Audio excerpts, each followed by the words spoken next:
प्रिय दर्शकों नमस्कार, मैं पंडित जी.एस. कौशिक आपका स्वागत करता हूं आपके अपने YouTube चैनल जी.एस. घृत कौशिक में। आज मैं आपको बताने वाला हूं अमावस्या के दिन किए जाने वाला जल्दी शादी कराने का एक रामबाण उपाय। आज का जो कार्यक्रम है विशेष रूप से उन माता पिताओं के लिए बेहद खास होने वाला है जो माता पिता अपने बच्चों की शादी को लेकर परेशान रहते हैं, चिंता में रहते हैं। बच्चों की उम्र जब शादी के लायक हो जाए और किसी कारण से उनकी शादी ना हो पाए तो ऐसी सिचुएशन में बच्चे तो परेशान होते ही हैं, लेकिन बच्चों से कहीं ज़्यादा परेशान हो जाते हैं माता पिता, क्योंकि हर माता पिता यही चाहता है बच्चों की शादी समय पर हो जाए, उनका घर बस जाए, उनको एक ऐसे जीवन साथी की प्राप्ति हो जाए जो जीवन भर उनका साथ निभा सके। लेकिन कई बार जन्म कुंडली में ऐसी कंडीशन बन जाती है कि शादी में लगातार विलंब होता रहता है। ग्रह और नक्षत्रों का एक ऐसा दुर्योग बन जाता है जिसके कारण बनती बनती बात भी बिगड़ती रहती है। जन्म कुंडली का जो सप्तम भाव होता है, यदि वो किसी अलगाववादी ग्रह से पीड़ित हो जाए तो फिर विवाह में लगातार विलंब होता रहता है, लगातार अड़चनें आती रहती हैं। रिश्ते आएंगे, बातें चलेंगी, लेकिन कोई भी बात, कोई भी रिश्ता सफलता तक नहीं पहुंच पाएगा, बीच में ही ब्रेक हो जाएगा। चलती चलती बात भी रुक जाएंगी, बनती बनती बात बिगड़ जाएंगी। हमें ऐसा लगेगा कि अब की बार रिश्ता फिक्स हो जाएगा, लेकिन नहीं हो पाएगा। और कई बार रिश्ता फिक्स हो भी जाता है तो एंड में जाकर के बात बिगड़ जाएगी। कभी लड़की वाले मना कर देंगे, कभी लड़के वालों की तरफ से मना हो जाएगी। बच्चों की उम्र निकलती जाएगी, बच्चे 25 साल के हो जाते हैं, 28 साल के हो जाते हैं, 32 साल के हो जाते हैं। कुछ बच्चे ऐसे भी हैं जो 35 साल को क्रॉस कर चुके हैं, लेकिन अभी तक शादी के लिए कहीं पर भी उनका रिश्ता फिक्स नहीं हुआ है। यदि आप इन सारी समस्याओं से जूझ रहे हैं, परेशान हैं, दुखी हैं, तो ये कार्यक्रम आपके लिए है। इस कार्यक्रम में आप मेरे साथ शुरू से लेकर के अंत तक जरूर बने रहना, क्योंकि आज जो उपाय मैं आपको बताने वाला हूं, ये उपाय यदि आप कर देते हैं तो यकीन मानिए आपके बच्चों की शादी के लिए कोई न कोई अच्छा प्रस्ताव आएगा और जल्द से जल्द शादी के लिए रिश्ता फिक्स हो जाएगा। कार्यक्रम को आगे लेकर के चलूं, इससे पहले आपसे एक छोटी सी शिकायत करना चाहूँगा। आप वीडियो को देख लेते हैं, उपाय भी कर लेते हैं, उसका लाभ भी आपको मिल जाता है, लेकिन आप चैनल को सब्सक्राइब करना भूल जाते हैं, वीडियो को लाइक करना भूल जाते हैं। ये चैनल को सब्सक्राइब करना, वीडियो को लाइक करना, ये निःशुल्क होता है। इसमें आपका कोई भी खर्चा नहीं लगता है, केवल बटन को ही प्रेस करना होता है। यदि आप चैनल को सब्सक्राइब कर लेते हैं तो हमें खुशी होती है, हमारा मनोबल बढ़ जाता है और आपको भी इसका लाभ होता है। आपको इसका लाभ क्या होगा? जो भी वीडियो विवाह से रिलेटेड हम अपलोड करेंगे उसका नोटिफिकेशन सबसे पहले आपको मिल जाएगा और वो वीडियो आप आसानी से देख पाएंगे। दूसरा लाभ ये रहेगा, जो वीडियो अभी आप देख रहे हैं, यदि आप इस वीडियो को दोबारा से 2 से 3 दिन बाद देखना चाहें तो ये भी आप आसानी से देख पाएंगे। और यदि सब्सक्राइब नहीं करेंगे तो वीडियो आप ढूंढेंगे तो आपको मिलेगी नहीं। तो इसलिए यदि आप चैनल को सब्सक्राइब कर लेते हैं तो आपको लाभ ही है, आपका कोई भी खर्चा, कोई भी पैसा नहीं लगता है। तो प्रिय दर्शकों, इसलिए कहता हूं, यदि अभी तक चैनल सब्सक्राइब नहीं किया है तो सब्सक्राइब जरूर कर लें। इसमें सोचने वाली बात नहीं है, कोई भी पैसा आपका नहीं लगता है। अब आप उपाय सुन लीजिए, इसको थोड़ा सा ध्यान से सुन लीजिए। जो विधि विधान तरीका मैं आपको बताने वाला हूं, इसी तरीके से यदि ये उपाय आप करते हैं तो ही आपको इसका लाभ मिल पाएगा। पहले तो मैं आपको ये बता दूं, ये उपाय आप किसी भी अमावस्या के दिन कर सकते हैं और ये उपाय कोई भी कर सकता है।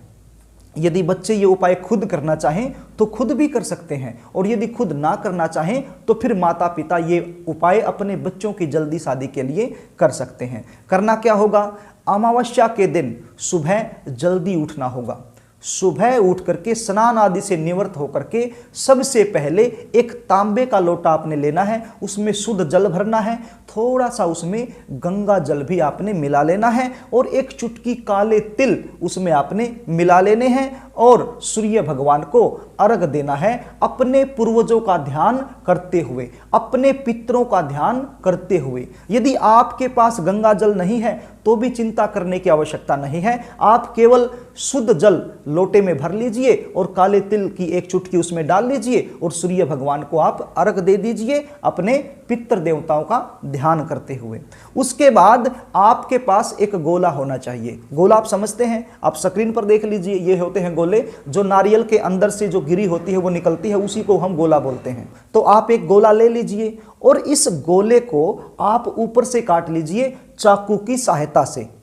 अब आप एक कटोरी ले लीजिए, एक कटोरी के अंदर थोड़े से काले तिल आप रखिए, उसके बाद थोड़ा सा आप बूरा रख लीजिए। बूरा आप समझते हैं, मीठा, यानी कि चीनी का पिसा हुआ रूप। यदि नहीं समझते हैं तो स्क्रीन पर देख लीजिए, ये होता है बूरा। तो थोड़ा सा बूरा, थोड़े से काले तिल और 2 से 3 चम्मच शुद्ध देसी घी की इसमें डाल लीजिए और इनको अच्छे से मिला लीजिए।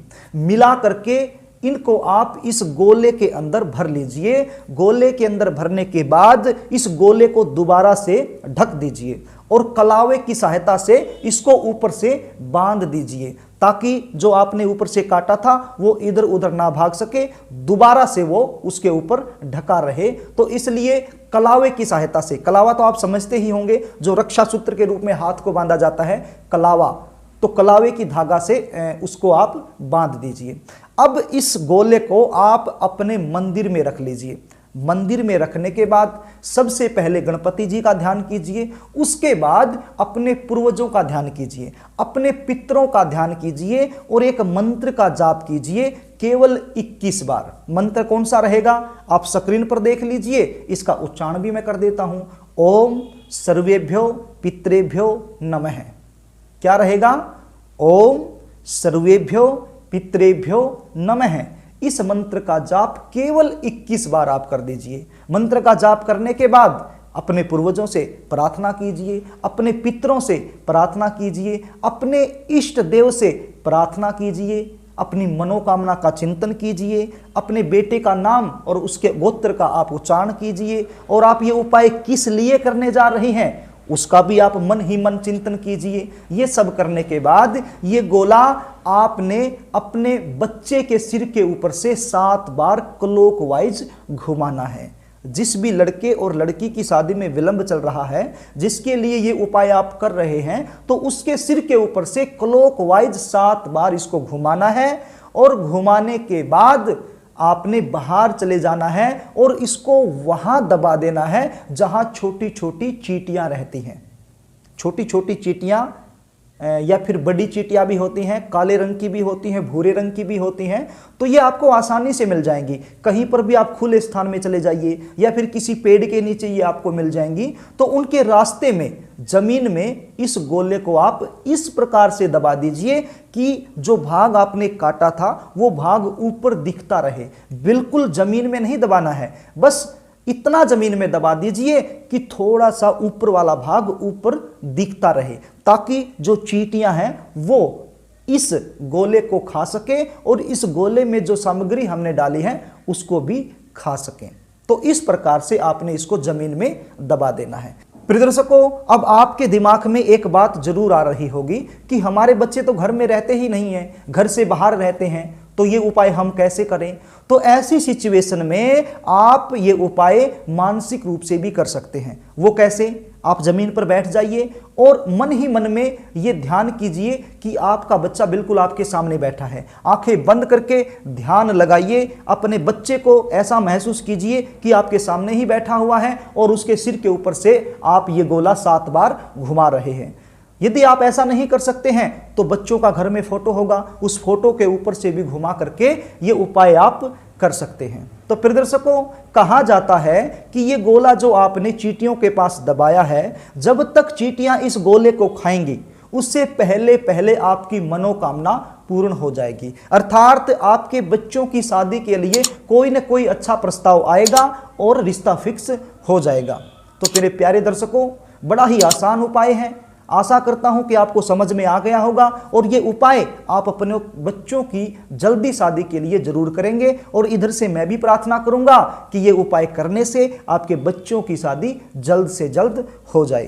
प्रिय दर्शकों, यदि आप अपने बच्चों की जन्म कुंडली का विश्लेषण मुझसे करवाना चाहते हैं जानना चाहते हैं कि सब कुछ होने के बावजूद भी बच्चों का रिश्ता फिक्स क्यों नहीं हो रहा है। बच्चों की जन्म कुंडली में ऐसे कौन से दुर्योग बन गए हैं जिसके कारण बनती बनती बात भी बिगड़ जाती है। तो फिर आप स्क्रीन पर दिए गए व्हाट्सएप नंबर पर अपने बच्चे की जन्म डिटेल मेरे पास व्हाट्सएप कर सकते हैं और बच्चों की जन्म कुंडली का सटीक विश्लेषण मुझसे करवा सकते हैं। यदि आपको कार्यक्रम अच्छा लगे तो वीडियो को लाइक कर देना, शेयर कर देना, कमेंट भी कर देना। आज के लिए बस इतना ही, कल फिर मिलेंगे, तब तक के लिए नमस्कार।